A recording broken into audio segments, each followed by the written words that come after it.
Well, Germany's Conservative leader, an election winner, already being accused of a staggering U-turn after the election results, after polling day. Watch to the end of this video and let me know in the comments below if you think Germany has seen a massive U-turn or not. But look, Friedrich Merz, the Conservative leader, has warned after that election victory that, of course, saw the Conservatives win, but the big winners being the AfD in terms of increasing their vote share, the big losers being Olaf Scholz's SPD party.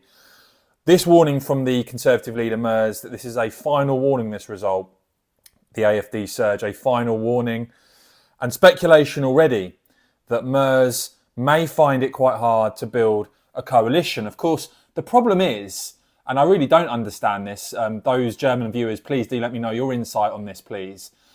Merz, by refusing to do any deal whatsoever with the AfD, surely only really has one viable coalition partner in the Social Democrats, the SPD. So in these negotiations for a coalition, it seems to me that the Conservatives have zero leverage. There's only one possible outcome that Friedrich Merz has left himself with. So I'm not really sure what leverage he has in these negotiations and why the Social Democrats would give any concessions whatsoever. And so many speculating already with this likely outcome of the Conservatives and the Social Democrats going into power together, that although the German electorate moved to the right, they'll still end up with a pretty left-wing government because the CDU and the AfD could easily have a majority. But as I said, the Conservatives, Friedrich Merz, refusing to do any sort of coalition with the AfD. Now, Merz has said he's hoping to form a government by Easter at the latest. But what is this government containing likely the Social Democrats and the Conservatives actually going to be like? People pointing out already, the coalition options seem to be down to one.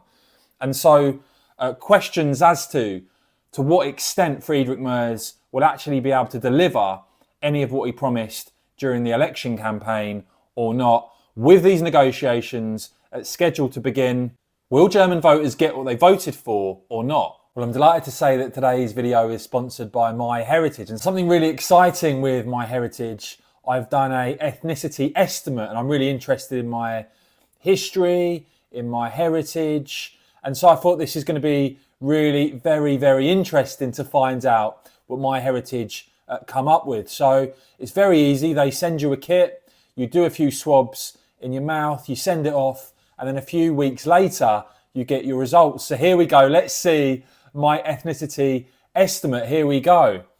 And you can see here, as a very proud Englishman, this will be very interesting. Yeah, there you go. 38.7% English, southeastern and eastern England. Yep, that's spot on. You've got 20.6% Scottish and Welsh there. Nearly 11% Dutch. 8.8% Breton. 7.7% Danish. 6.2% French. And you've also got Germanic, Irish, Swedish, and North Italian in there as well. So really, really interesting there. It lets you also search possible DNA matches with others in the system, their names, age, location, including a suggested probable relationship and even DNA match quality. Incredible that they can do this stuff nowadays so easily. Really, really cool that, I think. If you do want to check it out, do check out the link below. Use the code Michael for free shipping. And of course, you can scan the QR code on screen now. Now, already showing the sort of leverage that they do have in these negotiations, the Social Democrats have said, hang on a second, not a given that we will actually form a coalition with the CDU, because they're saying, the SPD, that their 360,000 members will have to vote for this, that the members would have the final say on doing this deal with the Conservatives.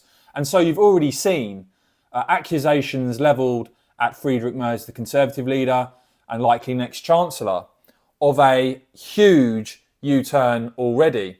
Before I get to that though, we've already seen the SPD with their own threat.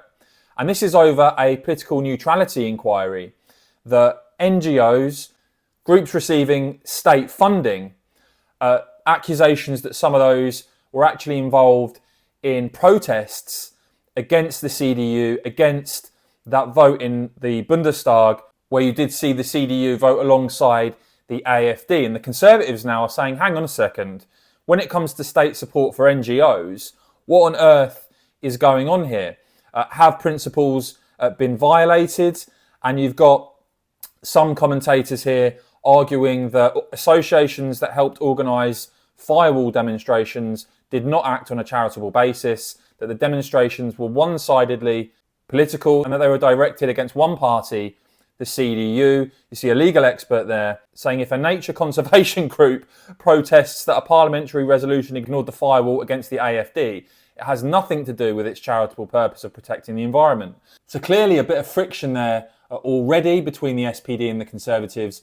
But look, Friedrich Merz already being accused of a massive U-turn because he had pledged on day one as German Chancellor a massive crackdown on migration, that he would instruct the Interior Ministry to impose permanent border controls with all of their neighbours, promise effectively an entry ban for individuals lacking valid travel documents, including those seeking asylum.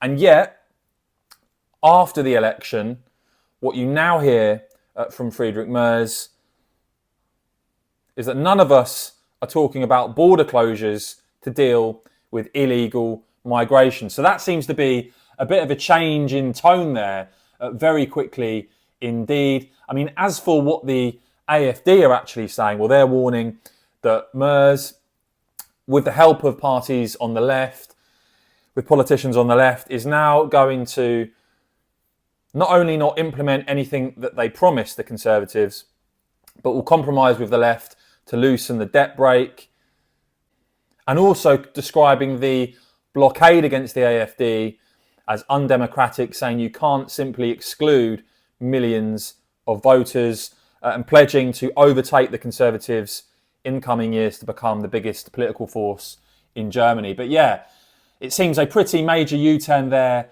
already. We wait to see what the outcome is of these negotiations between the SPD and the Conservatives. But as I said, it looks like Friedrich Merz has boxed himself in. And what possible leverage does he have in these negotiations that only seemingly now have one possible coalition outcome? I will, of course, keep bringing you all the latest on this and much more, though, guys. So please do whack this video a quick thumbs up. And, of course, as ever, cheers for watching.